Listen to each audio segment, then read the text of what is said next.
किसान सम्मेलन में मंच पर आसीन इस पूरे कार्यक्रम के संयोजक, इस सम्मेलन के आयोजक, कृषि विभाग के मंत्री, सैनिक कल्याण विभाग के मंत्री आदरणीय गणेश जोशी जी, किच्छा विधानसभा के माननीय विधायक आदरणीय तिलकराज बेहड़ जी, भारतीय जनता पार्टी के जिला अध्यक्ष भाई कमल जिंदल जी, महापौर नगर निगम रुद्रपुर श्री विकास शर्मा जी, महापौर नगर निगम काशीपुर श्री दीपक बाली जी, प्रदेश अध्यक्ष किसान मोर्चा श्री महेंद्र सिंह नेगी जी, हमारे वरिष्ठ नेता और उत्तराखंड सरकार में दायित्वधारी आदरणीय बलराज पासी जी, श्री उत्तम दत्ता जी, डॉक्टर अनिल डब्बू जी, श्री खतीब अहमद जी,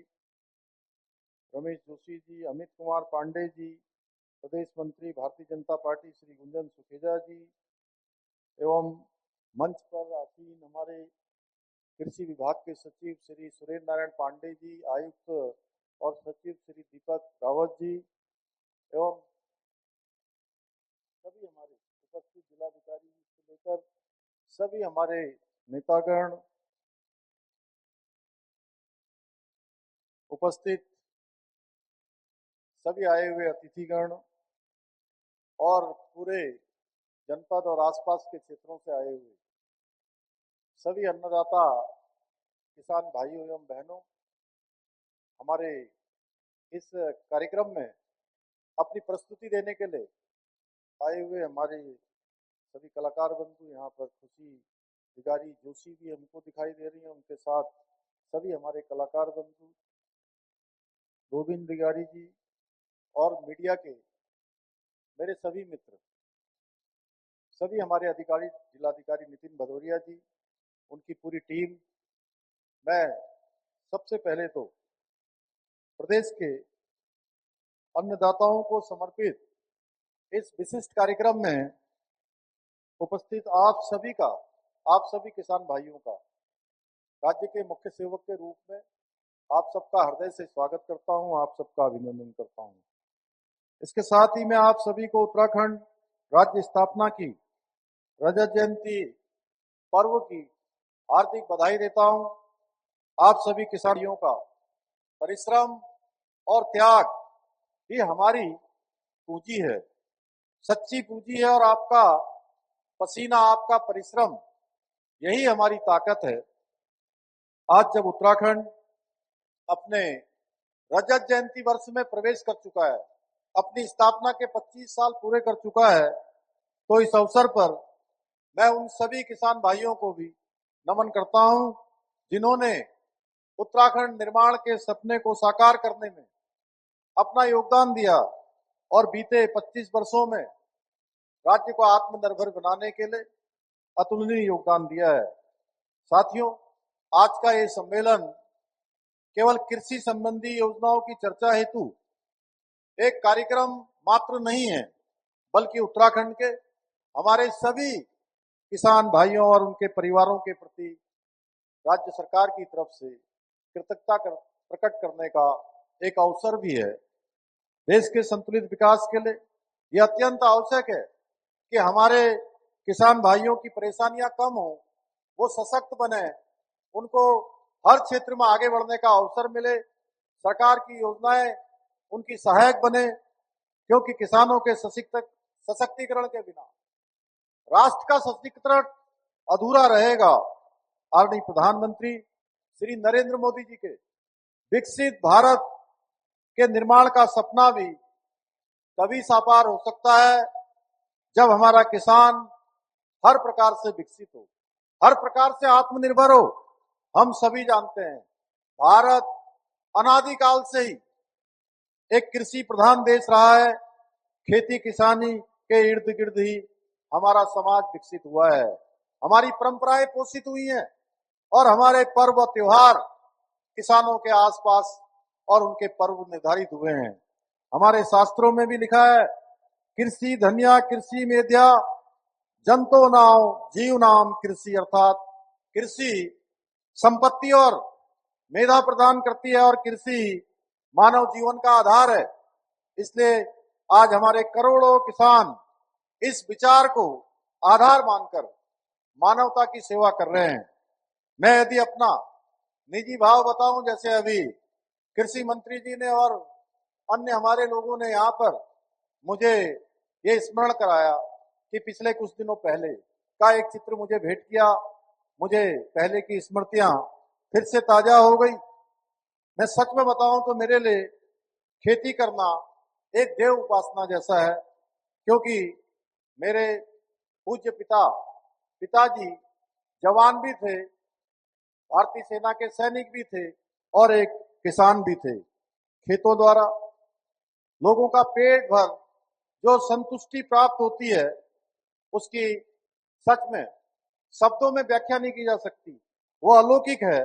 यही कारण है कि मैं आज भी खेती से जुड़ा हुआ हूं और जब भी मुझे समय मिलता है तो मैं अपने गांव में खेती करने भी जाता हूं। आप सब लोगों ने देखा, क्योंकि बचपन में मैंने बहुत हल भी जोता है, पटेला भी लगाया है, फावड़े से मेढ़े भी बांधी हैं, अनेक बार क्यारियां भी बनाई। अब के समय में तो मैं देखता हूं कि अब उस प्रकार की कक्षाएं नहीं होती हैं, लेकिन हमारे समय में एक कृषि की क्लास भी होती थी, एक कृषि की भी कक्षा होती थी और उसमें सही प्रकार से ठीक प्रकार सा प्रशिक्षण शिक्षण उस समय में होता था। और मैं बताऊं तो खेती से मुझे जो आत्मिक शांति मिलती है, साथ ही ये मुझे अपनी जमीन से भी जोड़े रखती है और हमेशा ये जमीन के साथ आपके जुड़ाव का स्मरण कराती है। माटी से जुड़ाव मुझे सदैव मेरे अस्तित्व, मेरे वांछित कर्म और मेरे कर्तव्य का बोध कराता है। ये मेरा सौभाग्य रहा है कि मैं उस विचारधारा और उस राजनीतिक दल से जुड़ा हूं जिसके लिए किसान सदैव प्राथमिकता रहा है। भारतीय जनता पार्टी हमेशा से किसानों की हितैषी रही है। वर्ष 2014 के बाद से आदरणीय प्रधानमंत्री श्री नरेंद्र मोदी जी के नेतृत्व में किसानों का जितना सशक्तिकरण हुआ वह अभूतपूर्व है।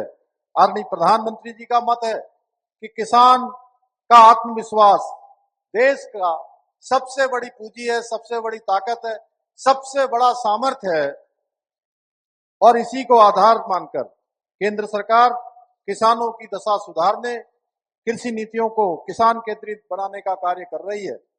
सरकार का निरंतर ये प्रयास है कि दुनिया के बड़े बड़े देशों के किसानों को जो अत्याधुनिक सुविधाएं उपलब्ध हैं वो हमारे देश के किसानों को भी मिलनी चाहिए। हमारे देश के कृषि कार्य करने वालों को भी वो सुविधाएं उपलब्ध होनी चाहिए। आदरणीय प्रधानमंत्री जी का संकल्प है कि हमारे किसानों के लिए बीज से बाजार तक की यात्रा न केवल सुगम हो बल्कि आय में वृद्धि करने वाली भी हो। आज देश भर के 11 करोड़ किसानों को प्रधानमंत्री किसान सम्मान निधि योजना के माध्यम से आर्थिक सहायता प्रदान की जा रही है, जिसके अंतर्गत उत्तराखंड के भी लगभग 9 लाख के करीब अन्नदाताओं को ये सहायता राशि प्रदान की जा रही है। आज जहां एक और सभी प्रमुख फसलों पर न्यूनतम मूल्य में अभूतपूर्व वृद्धि कर किसानों को उनकी फसल का उचित मूल्य प्रदान किया जा रहा है, वहीं प्रधानमंत्री फसल बीमा योजना के माध्यम से किसानों को प्राकृतिक आपदाओं, फसल रोगों और कीटों से होने वाले नुकसानों के लिए सुरक्षा कवच प्रदान किया जा रहा है। इतना ही नहीं, मृदा स्वास्थ्य कार्ड योजना के तहत भी मिट्टी की वैज्ञानिक जांच कर किसानों को पोषक तत्वों की कमी, आवश्यक उर्वरकों की जानकारी भी दी जा रही है, जिससे उनकी उपज की गुणवत्ता और भूमि की उर्वरता दोनों में सुधार हो रहा है।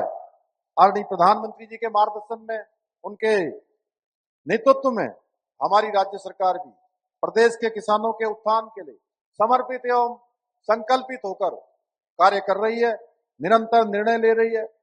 हम एक और जहां प्रदेश के किसानों को 3 लाख रुपए तक का ऋण बिना ब्याज के उपलब्ध करा रहे हैं, वहीं कृषि उपकरण खरीदने के लिए फार्म मशीनरी बैंक योजना के माध्यम से 80% तक की सब्सिडी भी प्रदान कर रहे हैं। यही नहीं, हमारे किसानों के हित में हमने नहरों से सिंचाई को पूरी तरह से मुक्त करने का काम भी किया है। साथ ही हमने किसानों की आय बढ़ाने के लिए पॉली हाउस निर्माण हेतु 200 करोड़ रुपए की राशि का प्रावधान किया है। मुझे ये बताते हुए अत्यंत हर्ष हो रहा है। इसके अंतर्गत अब तक राज्य में लगभग 115 करोड़ रुपए की सहायता से करीब 350 पॉली हाउस स्थापित किए जा चुके हैं। इतना ही नहीं, हम जहां एक और गेहूं खरीद पर किसानों को 20 रुपए प्रति क्विंटल का बोनस प्रदान कर रहे हैं, वहीं गन्ने के रेट में भी 20 रुपए प्रति क्विंटल बढ़ोतरी हमने की है। इसके अतिरिक्त हमने उत्तराखंड के पहाड़ी क्षेत्रों में वर्षा आधारित खेती को नई ऊंचाइयों पर ले जाने के लिए लगभग 1000 करोड़ रुपए की लागत से Uttarakhand climate responsive rainfed farming project भी स्वीकृत किया है। हमारी सरकार सब्जियों की तरह ही फलों को उत्पादन को बढ़ाने के लिए भी विभिन्न स्तरों पर काम कर रही है, अनेक योजनाओं को आगे कर रही है। हमारी सरकार ने 1200 करोड़ रुपए की लागत से नई सेब नीति, कीवी नीति, स्टेट मिलेट मिशन और जिसके बारे में अभी कृषि मंत्री जी कह रहे थे, और इसी पूरे हमारे तराई के क्षेत्र में जो ड्रैगन की अपार संभावनाएं हैं, बहुत बड़ा पोटेंशियल इस क्षेत्र में हमारा है। इस ड्रैगन फ्रूट नीति जैसी कई महत्वपूर्ण योजनाओं को लागू किया है। इन नीतियों के तहत बागवानी को प्रोत्साहन देने के लिए किसानों को 80% तक की सब्सिडी प्रदान की जा रही है। यही नहीं, हम किसानों की उपज की गुणवत्ता को बढ़ाने के लिए ग्राइंडिंग सॉर्टिंग यूनिट के निर्माण के लिए भी अनुदान प्रदान कर रहे हैं। प्रदेश में 50 से अधिक मशरूम इकाइयां, 30 से अधिक मौन पालन इकाइयां, 30 गोल्ड चैन इकाइयां, 18 कोल्ड स्टोरेज, 5 सीए स्टोरेज, 128 बड़ी खाद्य प्रसंस्करण इकाइयां, 1030 सूक्ष्म खाद्य उद्यम और 2 मेगा फूड पार्क स्थापित हैं। बागवानी मिशन योजना के अंतर्गत प्रदेश के कृषकों को पौधशाला स्थापना, संरक्षित खेती, औद्योगिक यंत्रीकरण, तुड़ाई उपरांत प्रबंधन व प्रसंस्करण हेतु 50 से 55% तक का अनुदान दिया जा रहा है। सरकार के प्रयासों से फलों के उत्पादन में 2.5 गुना वृद्धि हुई है, जो पहले 1.82 मीट्रिक टन प्रति हेक्टेयर थी, वह बढ़कर 4.52 मीट्रिक टन हो गई है। मशरूम उत्पादन में आज उत्तराखंड पूरे देश में 5वें स्थान पर है।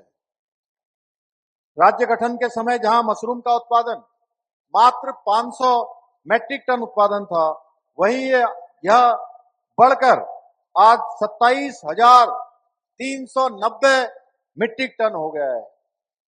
इसी प्रकार शहद उत्पादन भी हमारा राज्य देश में 8वें स्थान पर पहुंचा है और अब 3,320 मीट्रिक टन शहद का उत्पादन किया जा रहा है। बागवानी के समग्र विकास हेतु जापान सहयोगित उत्तराखंड एकीकृत औद्योगिक विकास परियोजना के तहत 526 करोड़ रुपए की ब्राह्मण सहायतित परियोजना टेहरी, उत्तरकाशी, नैनीताल और पिथौरागढ़ जनपदों में लागू की जा रही है।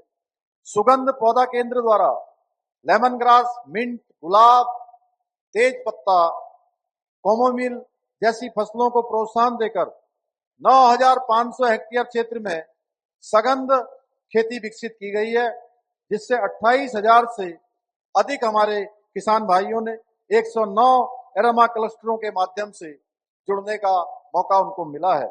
चाय उत्पादन में भी राज्य ने आज उल्लेखनीय रूप से प्रगति की है। राज्य गठन के समय जहां केवल 196 हेक्टेयर में चाय की खेती होती थी, वही आज 1,585 हेक्टेयर तक ये विस्तृत हो चुकी है। एक लंबी खेती का रिकॉर्ड इस पर भी हम लोगों ने कायम किया है पिछले अगर 25 सालों की बात करूं। अब प्रदेश में 6 लाख किलोग्राम हरी पत्तियां उत्पादित हो रही हैं और लगभग 1.5 लाख किलोग्राम प्रसंस्कृत चाय इससे तैयार की जा रही है। इसके साथ ही टी टूरिज्म को बढ़ावा देने हेतु चंपावत के सेलिंगटोंग, नैनीताल के श्यामखेत व घोड़ाखाल तथा बागेश्वर के कौसानी में चाय बागानों को पर्यटन से जोड़ा गया है, जिससे हमारे युवाओं को, हमारी मातृशक्ति को रोजगार के नए अवसर प्राप्त हो रहे हैं। भाइयों बहनों, रजत जयंती वर्ष में उत्तराखंड का किसान उत्तराखंड का गौरव के संदेश के साथ एक हम नई शुरुआत कर रहे हैं। मैं आप सबसे आह्वान करता हूं कि आइए हम सब मिलकर उत्तराखंड को समृद्ध, आत्मनिर्भर और आधुनिक कृषि राज्य बनाएं, क्योंकि हमारा आपका परिश्रम, हमारी नीतियों और केंद्र सरकार का सहयोग, यही मिलकर हमारी आने वाली पीढ़ियों के लिए एक स्वस्थ, समृद्ध और स्वर्णिम भविष्य का निर्माण करेगा और उत्तराखंड को देश का सर्वश्रेष्ठ राज्य बनाने का हमारा जो विकल्प रही संकल्प है, उसको पोषित, उसको आगे बढ़ाने में सहायक सिद्ध होगा। मैं जानता हूं अनेक प्रकार की जो किसानों से जुड़ी इस जनपद में, हमारे राज्य में अलग अलग स्थानों पर अलग अलग प्रकार की चुनौतियां हैं। जैसा अभी कृषि मंत्री जी ने भी कहा, यहाँ के विधायक जी ने भी कहा, तो वर्ग 4 और विभिन्न क्षेत्रों की जो भूमि के विनियमितीकरण के मामले, उनको हम पूरी संवेदनशीलता के साथ उसका पूरा परीक्षण कर रहे हैं, उस पर काम कर रहे हैं और जल्दी ही उस पर काम करके हम सरलता से, जो हमारा सरलीकरण का एक मंत्र है, सरलीकरण के मंत्र के तहत किसानों के हित में, उसमें भी जल्दी ही हम निर्णय करेंगे। इसी विश्वास के साथ पुनः मैं एक बार फिर से आप सभी को रजत जयंती पर्व की बधाई देते हुए, आप सबका धन्यवाद करते हुए, इतनी बड़ी संख्या में आप सब पधारे हैं, मैं अपनी बात को समाप्त करता हूं। धन्यवाद। धन्यवाद।